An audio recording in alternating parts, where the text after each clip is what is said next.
শুরু আর বলো অবশ্যই ছবি দেখতে চান আপনারা গজালের রেকর্ডটা কিভাবে করে তা দেখতে পারবেন আর শুনবেন।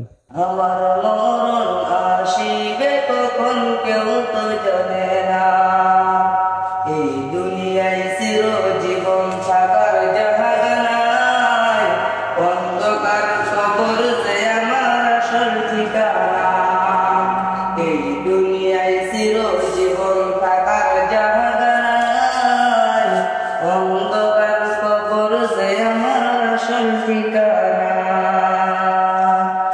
কবর মাঝে মা বাবাকে দেখা যাবে না, দেখব যাকে তিনি হলেন শাহে মদিনা। কবর মাঝে মা বাবাকে দেখা যাবে না, দেখব যাকে তিনি হলেন শাহে মদিনা। সবাই সবাই রেখে চলে যাবে, সঙ্গে হবে না, সবাই সবাই রেখে চলে যাবে, সঙ্গে হবে না। আমার মরণ আসিবে কখন কেউ তো জানে না, আমার